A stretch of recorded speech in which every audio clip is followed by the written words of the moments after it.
भाजपचं कमळ फुलेल। दिल्लीमध्ये 27 वर्षानंतर भाजपची सत्ता आलेली आहे, आपली पहिली प्रतिक्रिया आहे। मला अतिशय आनंद आहे। मागे प्ले चालतोय, थोडीशी जागा मागच्या बाजूला करून द्या। जरा माईक बंद करायला सांगा, जाऊन सांगा ना, जरा जाऊन सांगा।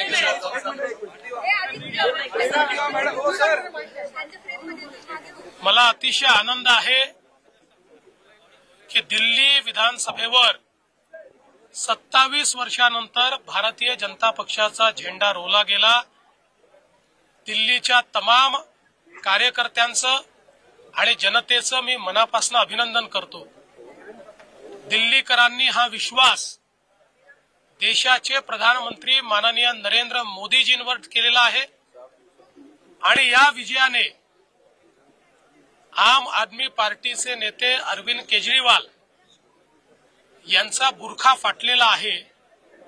सातत्याने खोटी आश्वासनं देऊन आणि लोकांना त्या ठिकाणी भटकवत ज्या प्रकारे त्यांनी राज्य केलं, त्या परंपरेचा आज अंत झालेला आहे आणि खोटं राजकारण चालणार नाही हे दिल्लीच्या जनतेने दाखवून दिलेलं आहे।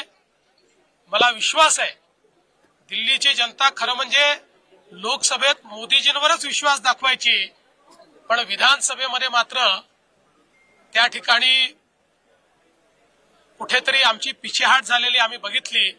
मात्र आता एक प्रचंड मोठा विजय हा दिल्लीच्या जनतेने दिलेला आहे आणि निश्चितपणे हे विकासाला दिलेलं मत आहे, मोदीजींवरच्या विश्वासाला दिलेलं मत आहे आणि भारतीय जनता पार्टीचं सरकार हे दिल्लीमध्ये लोकांच्या आशा आकांक्षा आणि अपेक्षा निश्चितपणे पूर्ण करेल। आज मैं दिल्ली की जनता का और दिल्ली के भारतीय जनता पार्टी के तमाम कार्यकर्ताओं का बहुत अभिनंदन करना चाहता हूं, उनको बहुत बधाई देना चाहता हूं कि उन्होंने 27 साल बाद दिल्ली के विधानसभा पर भारतीय जनता पार्टी का परचम लहराया। ये विश्वास देश के प्रधानमंत्री माननीय नरेंद्र मोदी जी के ऊपर है, ये उनके कार्य के ऊपर है और एक प्रकार से दिल्ली की जनता ने आम आदमी पार्टी के नेता श्री अरविंद केजरीवाल जी इनका नकाब उतार दिया है। लगातार झूठ और फरेब की जो राजनीति उन्होंने की और जिस प्रकार से अन्ना हजारे जी का हाथ पकड़कर भ्रष्टाचार विरोधी आंदोलन के माध्यम से अपनी राजनीति को शुरू करते हुए वे भ्रष्टाचार के आइकॉन बने, मुझे लगता है उसका जवाब दिल्ली की जनता ने दिया है। भारतीय जनता पार्टी पर ये जो विश्वास दिल्ली की जनता ने दिखाया है, मेरा मानना है आने वाले दिनों में दिल्ली वासियों के जीवन में बीजेपी परिवर्तन लाएगी। काँग्रेसनं खातं सुद्धा खोललेलं, एकत्रित मेळावा घेतलेला होता, त्याचा या निकालावरती किती परिणाम झाला असं वाटतं? असं आहे की माझ्या प्रचाराचा वगैरे परिणाम याच्यावर नाही। लोकांनी मोदीजींना साथ द्यायचं ठरवलं होतं। मला एवढाच आनंद आहे की या यज्ञामध्ये एखादी समिधा आमची पण आहे आणि त्यात दिल्लीचा मराठी माणूस हा मोदीजींच्या पाठीशी उभा राहिला, याचा मला मनापासून आनंद आहे। काल राहुल गांधींनी पत्रकार परिषद घेतली, मात्र आज निकाल लागला, खातं सुद्धा काँग्रेसला दिल्लीमध्ये खोलता आलं नाही, एकही जागा काँग्रेसला आलेली नाही। मी कालच प्रतिक्रिया दिली होती, राहुल गांधींची कव्हर फायरिंग आहे। त्यांना हे लक्षात आलेलं आहे की दिल्लीमध्ये त्यांना काही मिळणार नाही, त्यामुळे आधीच राहुल गांधींनी हारल्यानंतर काय त्या ठिकाणी बहाणे सांगायचे याची तयारी काल करून ठेवली।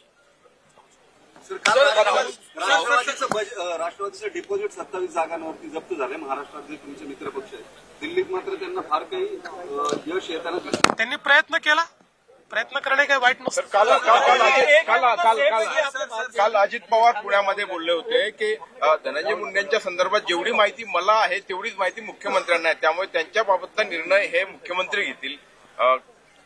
तुम्हाला जी माहिती आहे त्यानुसार काय तुम्ही निर्णय घेणार? ते काय बोलले मला माहित नाही. ते काय बोलले त्यांना विचारेन आणि मग बोले. तुमच्या म्हणण्यावर मी बोलणार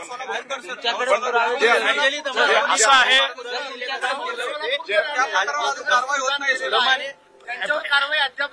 असं आहे की पहिल्यांदा तर एक गोष्ट सगळ्यांनी लक्षात ठेवली पाहिजे की छत्रपती शिवरायांच्या इतिहासावर बोलत असताना जनभावनेचा विचार करूनच आपण बोललं पाहिजे.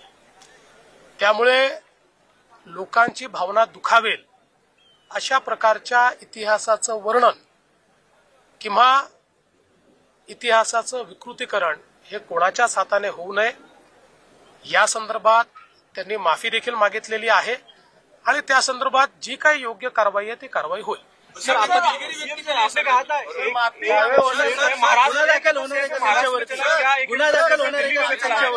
देखिए, एक है तो सेफ है, ये दिल्ली में भी चला क्योंकि पूरे देश ने लोकसभा के बाद अनुभव किया कि हम बटेंगे तो राजनीति में भी कटेंगे.